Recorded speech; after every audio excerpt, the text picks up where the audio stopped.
Fala galera, tudo bem com vocês?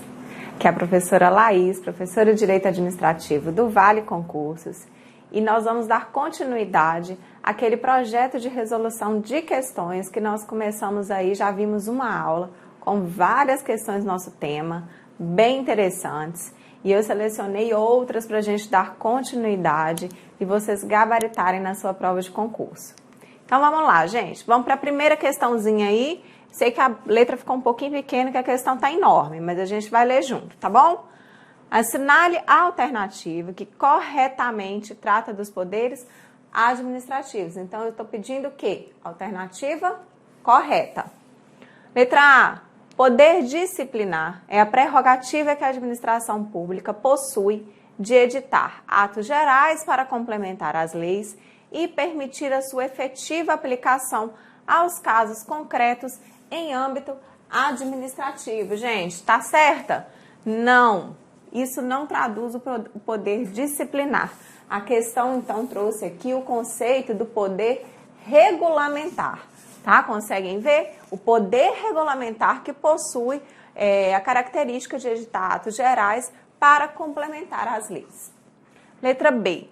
A faculdade de que dispõe a administração pública para condicionar e restringir o uso e gozo de bens, atividades e direitos individuais em benefício da coletividade ou do próprio Estado. Como a conceitua Eli Lopes Meirelles, é conhecida tecnicamente como poder de polícia. É esse o conceito do poder de polícia, gente? Sim, essa alternativa está correta. O Eli Lopes Meirelles, aqui nessa frase, traz então o conceito do poder de polícia, que é utilizado para condicionar e restringir o uso e gozo de bens, atividades e direitos individuais em benefício da coletividade ou do próprio Estado. O poder de polícia, ele é baseado aí na supremacia do interesse público sobre o interesse privado. Então, tá certinho a alternativa B. C. O poder conferido à autoridade superior para julgar o auto de infração e alterar o valor da multa aplicada decorre da possibilidade de a administração reconhecer a nulidade de seus próprios atos quando eivados de ilegalidade. Gente, misturou dois conceitos aqui. Primeiramente, nós estamos falando de um processo administrativo em que a administração está julgando um auto de infração. E, ao final desse processo, a administração decide baixar o valor daquela multa, né? Sei lá por quais razões. Aqui, nós estamos falando do princípio da autotutela da administração, que é a possibilidade dela anular seus próprios atos quando evade ilegalidade. Então, são dois termos diferentes aqui que colocou na mesma alternativa. Uma coisa não tem nada a ver com a outra. No caso da multa, a administração não está anulando nada, não houve ilegalidade. Ela está julgando um processo administrativo e resolveu alterar o valor ali por algum motivo, tá? Então, nada a ver com nada essa questão aqui. Secretário municipal, que após regular processo administrativo, decide por aplicar sanção disciplinar a subordinado transgressor, demonstra um exemplo do exercício do poder administrativo regulamentar. Errado, né, pessoal? Olha só. Olha o que eu estou falando. Eu estou aplicando uma sanção disciplinar. Aqui alterou, né? Aqui seria o poder regulamentar e aqui o poder disciplinar. Se eu estou aplicando sanção a um subordinado, eu estou tratando do poder disciplinar, que é aquele que aplica sanções e penalidades para servidores públicos ou para aqueles particulares que possuem algum vínculo especial com a administração pública. Então, nosso gabarito aqui da questão de número 1 foi a letra B de bola. Número 2, vamos lá. Essa aqui é só para marcar certo ou errado. Tem gente que ama esse tipo de questão, tem gente que odeia. Vocês fazem parte de qual grupo aí? Ama ou odeia a questão de certo ou errado? Vamos lá, pessoal. Determinado agente da Polícia Federal revelou um segredo sobre uma operação policial que seria realizada para deter uma quadrilha de traficantes. Ele havia se apropriado desse segredo em razão do seu cargo. Tendo a operação fracassado, a administração da polícia recebeu uma denúncia sobre o ocorrido e abriu um processo administrativo disciplinar contra o referido servidor. Considerando essa situação hipotética, julgue o item subsequente. O processo aberto, esse processo administrativo disciplinar aqui, aberto contra o servidor, caracteriza o poder de polícia administrativa. Certo, gente? Errado? Tá errado. Por quê, professora? Gente, não caracteriza o poder de polícia, tá? Não, por quê? Vai caracterizar o poder disciplinar, que é o poder que a administração pública tem de aplicar sanções e penalidades a seus próprios servidores ou a particulares que possuam algum vínculo especial com a administração pública. Então, nesse caso, nós estamos falando de quem? Nós estamos falando de um agente da Polícia Federal. É um servidor da administração. Esse agente, ele, aqui um processo administrativo. Esse processo contra um servidor caracteriza o poder poder disciplinar, tá? E não o poder de polícia. Então, essa questão está errada. Vamos lá. Respeito dos bens públicos. Assinale a alternativa incorreta. O que a professora pede para vocês fazerem? Circular, grifar, fazer o que vocês quiserem com essa palavrinha aqui. Então, nós estamos procurando a alternativa errada. Não confundam na hora da prova, por favor. Letra A. Edifícios ou terrenos destinados a serviço ou estabelecimento da administração municipal são considerados bens de uso especial. Tá certo, gente? Tá certinho. Letra A tá certa. São bens de uso especial. Aqueles edifícios, o edifício da prefeitura possui uma destinação específica. Letra B. O uso comum dos bens públicos pode ser gratuito ou retribuído, conforme foi estabelecido legalmente pela entidade a cuja administração pertencerem. Certinho também, gente. Pode ser a utilização de maneira gratuita ou onerosa. Isso vai caber o quê? A entidade. Então, letra B está correta. Letra C. Os bens públicos estão sujeitos a uso capião. Gente, erradíssima. Vocês conseguiram identificar de cara, sim? Junto comigo ou não? Os bens públicos não. Pode pôr bem grandão assim. Não estão sujeitos a uso capião. Isso é uma das características ali principais assim dos bens públicos. Bens públicos não estão sujeitos a uso capião. Escreve isso em qualquer lugar que vocês quiserem aí. Mas não esqueçam dessa frase, tá? Muito importante, não confundam mesmo. Os bens públicos dominicais constituem o patrimônio das pessoas jurídicas de direito público. Sim, os bens dominicais, apesar de não possuírem nenhuma destinação específica, eles constituem o patrimônio das pessoas jurídicas de direito público. Correto. Gente, onde que eu acho algumas dessas alternativas aqui? Tá lá no Código Civil, tá? Tem direitinho falando sobre os bens públicos. A gente utiliza a legislação do Código Civil em muitos momentos aí, quando a gente está tratando dos bens públicos, tá? Lá do artigo 99 até o artigo 103, beleza? Código Civil. Marque a alternativa correta quanto às formas de descentralização na administração pública. Então, eu quero a alternativa correta nessa questãozinha aqui, hein? Na descentralização por delegação, A administração indireta mantém a titularidade do serviço público e transfere apenas a execução do mesmo a pessoas naturais ou jurídicas. E aí, gente? Certo? Errado, tá?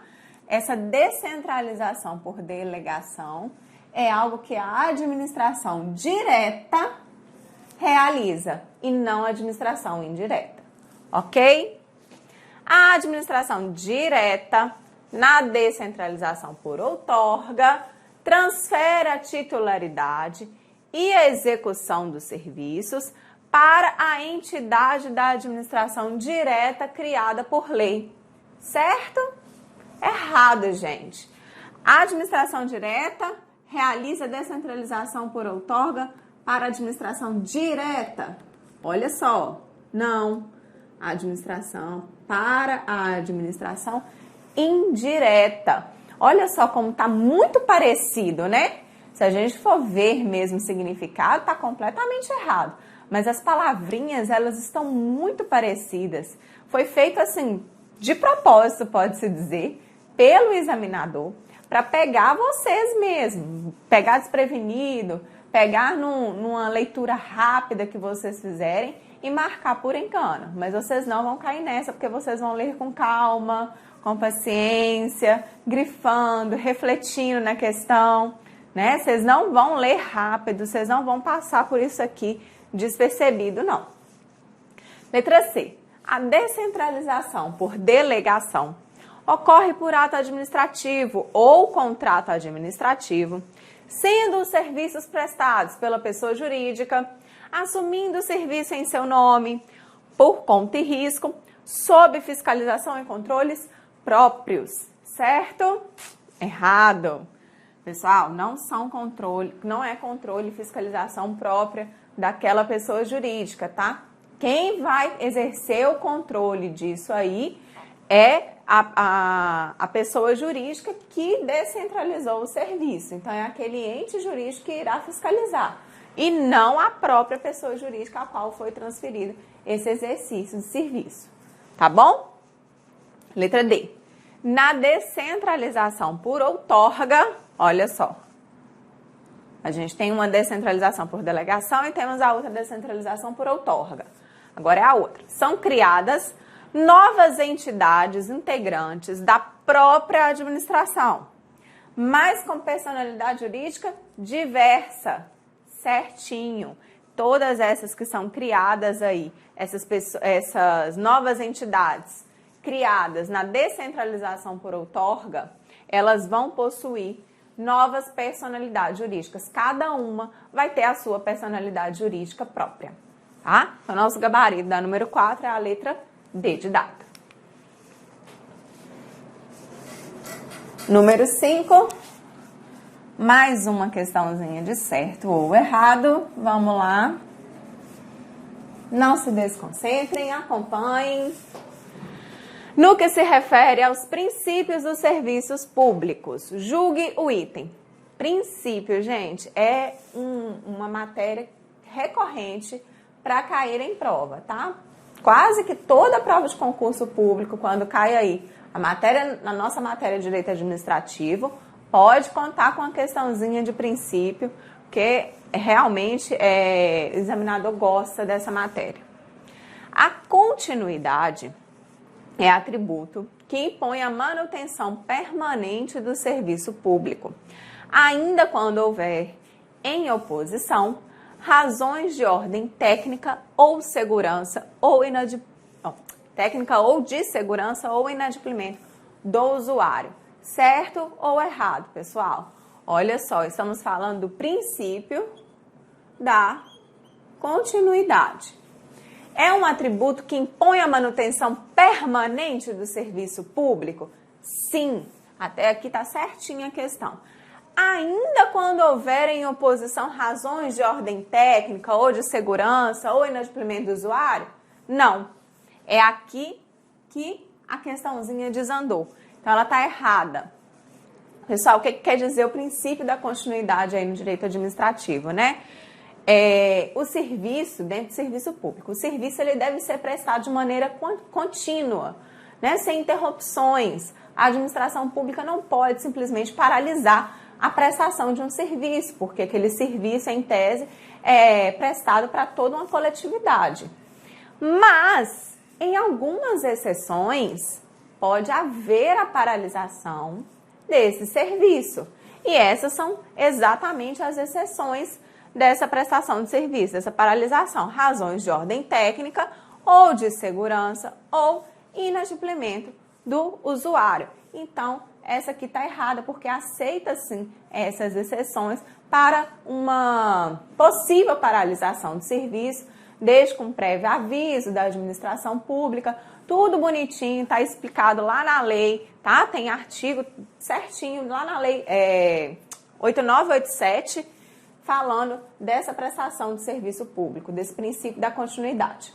Tá bom? Então, aqui no número 5 está errada. 6.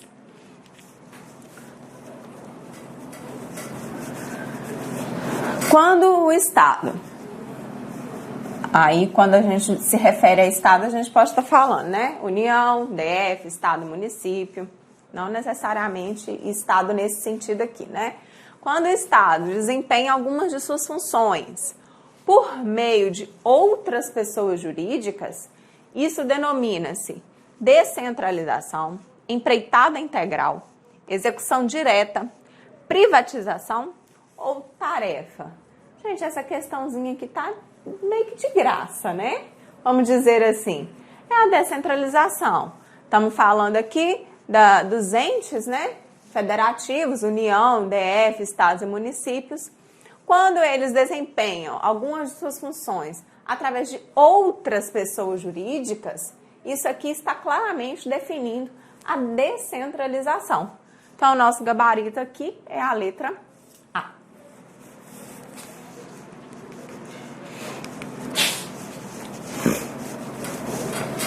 Essa foi fácil, né? Número 7. Sobre os serviços públicos, assinale a alternativa correta. Então, queremos a alternativa certa aqui. Letra A. A concessão de serviço público não pode ser precedida da execução de obra pública. Gente, tudo tá lá na lei 8987, tá? Pode ser precedida, sim. Então, nosso erro dessa alternativa aqui é isso. A concessão de serviço público pode ser precedida da execução de obra pública, sem problemas. Letra B. A permissão de serviço público é uma delegação a título oneroso e sem licitação. Errado, tá? É uma delegação a título precário que possui, sem licitação não, perdão, não é aqui que eu vou riscar não, é com licitação, é aqui que eu vou riscar. Tá? Então a letra B também está errada. C.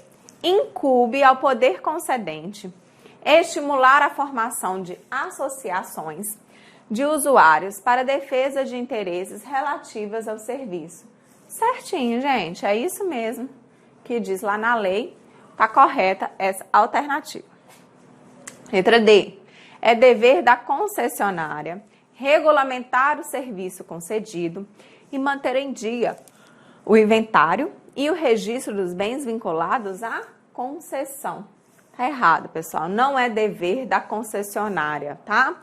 Isso aqui é um dever do poder concedente e não da concessionária, tá bom? Então, o nosso gabarito aqui é a letra C. Questão de número 8. Vamos lá. Só apagar aqui no cantinho. A TV tá mexendo bastante, né? Pronto. Assinale a alternativa que não apresenta um princípio relacionado aos serviços públicos. Olha só, gente, não. A própria banca colocou o não grifado, grifado não, em caixa alta, porque a galera costuma passar despercebido mesmo. Então, eu quero aquele que não é um princípio relacionado ao serviço público. Princípio da segurança é um princípio relacionado ao serviço público. Princípio da modicidade também é. Princípio da generalidade também é um princípio. Princípio da individualidade, este princípio não está relacionado com o serviço público. E da regularidade também é. Então, o que é, gente? Cada um desses, vocês estão lembrados? O princípio da segurança tem que ter um mínimo de segurança, né, na prestação desse serviço, tanto para particular quanto para quem está prestando, para o agente público. Princípio da modicidade, aquele princípio da modicidade das tarifas, tá? As taxas e tarifas aí cobradas pela administração pública. Quando da prestação de um serviço público, ela deve ser de um valor razoável.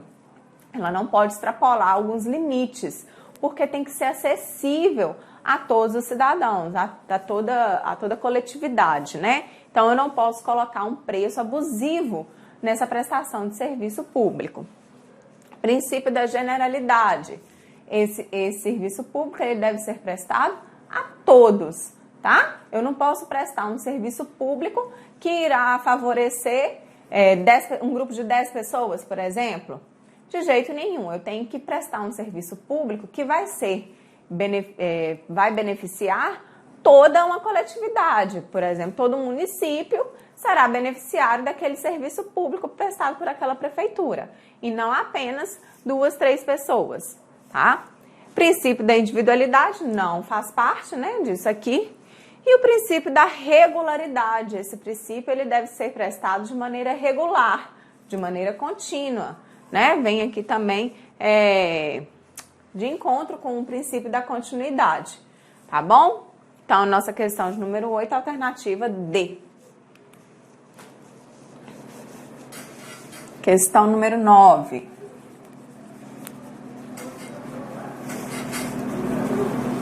Vamos lá. Considerando os poderes da administração, a multa de trânsito é uma expressão do poder de polícia administrativa, hierárquico, de polícia judiciária, poder disciplinar, poder normativo. Gente, é uma expressão do poder de polícia administrativa. Para quem acompanhou nossas aulas aí lá dos poderes administrativos, nós falamos bem sobre isso, que a multa, demos até exemplo, né? Que a multa, ela é um grande exemplo, inclusive, do poder de polícia administrativa. E dentre algumas características lá que a gente tem dentro do poder de polícia, a gente tem que o poder de polícia, ele possui a característica da autoexecutoriedade. Dentro dessa autoexecutoriedade, alguns doutrinadores gostam de dividir a autoexecutoriedade em 2, colocando exigibilidade e executoriedade. E a multa é um exemplo onde ela não possui a executoriedade, mas ela possui a exigibilidade. Vocês estão lembrados disso? Como assim? O que isso quer dizer? Quero dizer que eu não tenho meios diretos, tá, de coação para exigir a multa. Se a administração pública aplica uma multa ao particular, ela não possui meios diretos para a cobrança daquela multa, né? Eu vou precisar o quê? Eu vou precisar de acionar o Poder Judiciário se eu quiser cobrar de alguma forma. Então, não tenho meios diretos de coação, mas eu tenho meios indiretos de coação, que é a exigibilidade. O que acontece? Se eu apliquei uma multa para um particular, eu posso, eu administração, né? No ano que vem, não vou liberar o registro de licenciamento do veículo, porque ele não pagou a multa, ele está devendo. Então, ele não vai ter aquele licenciamento atualizado, ele não vai receber aquilo mais, enquanto ele não pagar a multa. Então, isso é uma forma de uma cobrança indireta. Isso a multa possui. Mas a maneira de cobrar diretamente a executoriedade, a multa não possui. Entenderam a diferença aí? E é o poder de polícia administrativa, claramente. A multa é um grande exemplo aí do poder de polícia administrativa. E vamos para a última questãozinha que eu separei hoje para vocês nessa aula. Dá tempo ainda? Vamos lá. De acordo com a legislação vigente, são bens que constituem o patrimônio das pessoas jurídicas de direito público a que se tenha dado estrutura de direito privado, podendo ser alienados, observadas as exigências legais.